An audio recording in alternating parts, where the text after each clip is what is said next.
pure. The way to do it and keep it relatively pure is what?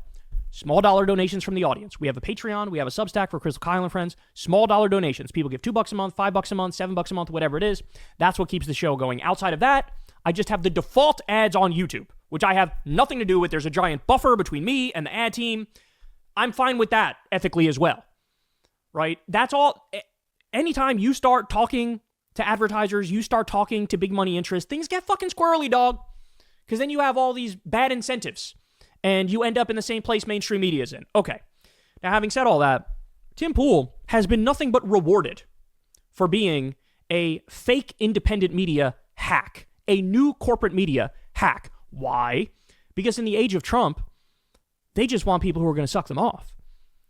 Right? That's why you have Newsmax, One America News Network. You have all these freaks and weirdos and losers who go in there, Mr. Trump, how was your golf game so good, sir? You won the tournament, I heard. That's amazing. Did you have fun, sir?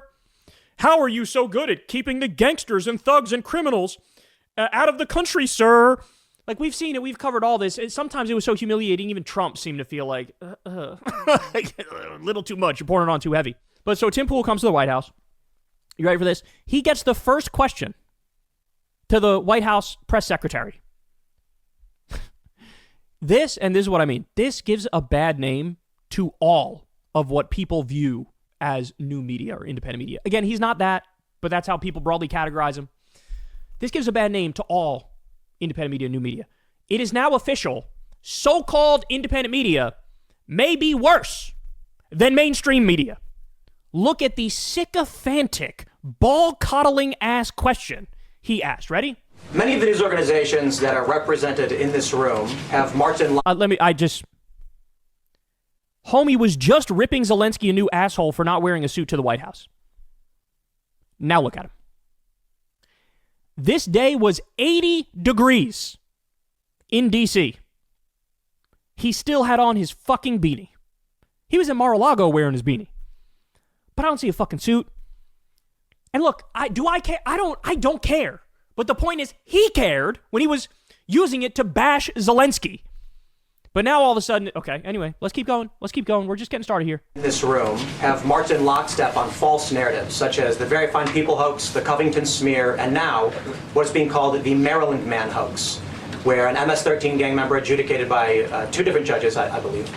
That is completely and utterly false. That is a lie. That is malicious. That is untrue. Anybody who's done a deep dive on this knows that is untrue. The administration is lying and Tim Pool is lying when they keep saying Kilmar Abrigo Garcia is an MS-13 gang member. Simply being referred to as a Maryland Man over and over again. Because he is that.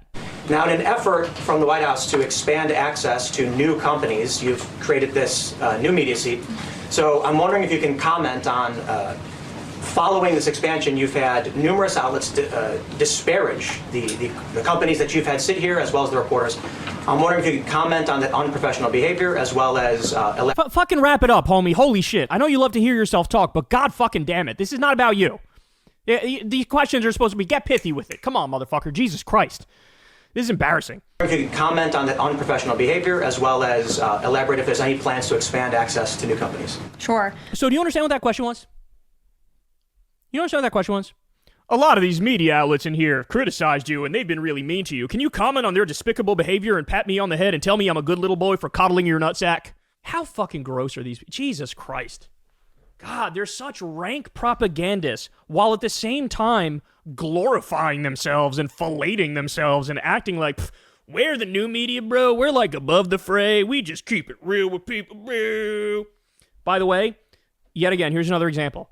You know, the question was so utterly embarrassing when even fascist Barbie here, listen to her response. Ready?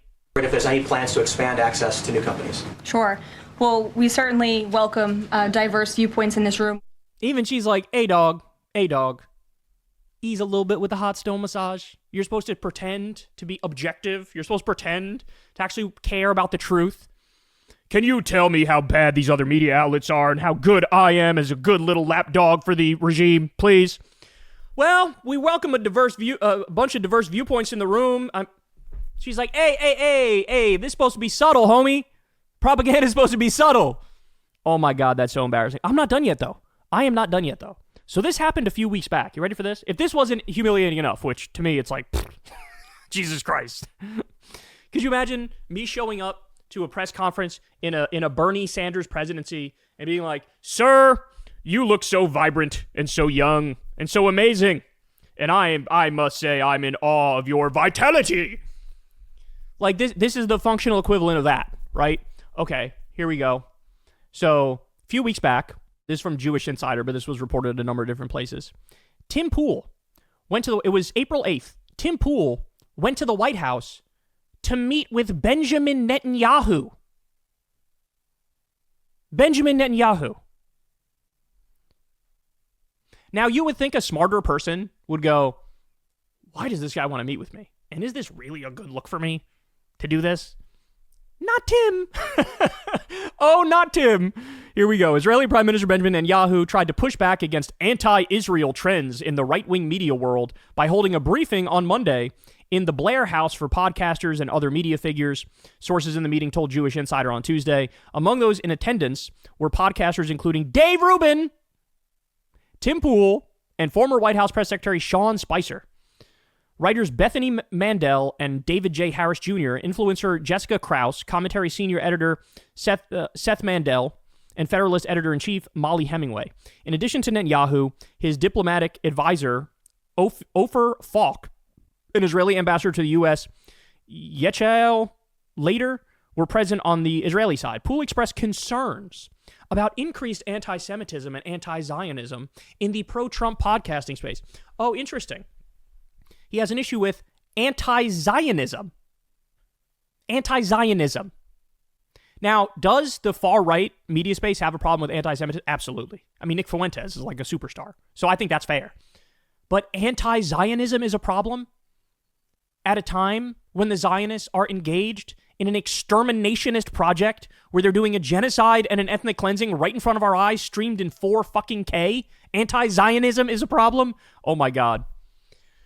So Tim Pool was concerned about anti-Semitism and anti-Zionism in the pro-Trump podcasting space, according to sources in the room. Pool famously had Kanye West on his podcast, and the rapper walked out mid-interview after Pool pushed back against anti-Semitic comments. Responding to Pool, Netanyahu said, "That is the reason he is invited. That's the reason he invited the group to meet with him." So, in other words, yeah, we saw that you stood up to Kanye's anti-Semitism. That's why you're here.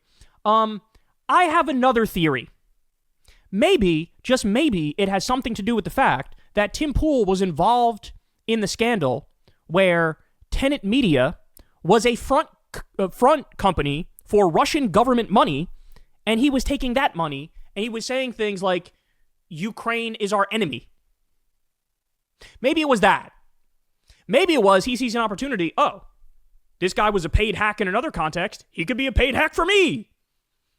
And Tim Pool did this response to this too, where he goes out there and he's like, bro, the rules of it were supposed to be that like nobody even says who was in the meeting, or you can't attribute specific quotes to specific people. You are meeting with world leaders, one of them in the midst of committing a genocide, and you're like, hey, bro, I'll be a good little boy. Everything's off the record, and I won't attribute any particular quotes to you. There is no Steelman argument to say that you are not a propagandist. Like, there's no fucking way around it. There's no way around it. Pool asked if there was a Qatari op to manipulate social media algorithms to make anti-Semitic and anti-Israel episodes appear to receive an outsized number of views in order to incentivize podcasters and YouTubers to produce more anti-Semitic content. I don't know, Tim. I certainly think there's a problem online with a massive amount of Israel money funding pro-Israel views, but you're more concerned about Qatari money? Qatari money. Oh my God, holy fucking shit. We live in fucking bizarro world. We live in backwards world. The president that you support, Tim Pool, took $100 million from Miriam Adelson and now is letting her dictate Israeli policy in the same way that in the first term he took hundreds of millions from Sheldon Adelson and let him dictate our foreign policy vis-a-vis Israel. This is why Trump said, I'm going to let Israel steal the Golan Heights and say it's theirs. Because Sheldon Adelson gave him money and he said, that's what you get for it. I'll move the embassy to Jerusalem. I'll do the Abraham Accords, which was nothing but a massive fuck you to the Palestinians, saying nobody's ever going to save you and you're going to be occupied forever. That was the point of the Abraham Accords. That helped lead to October 7th. Now Trump giving them more money, giving them more weapons. Why? Because he's swimming in Israel lobby cash. Tim Pool's concern is not, hey man, all this pro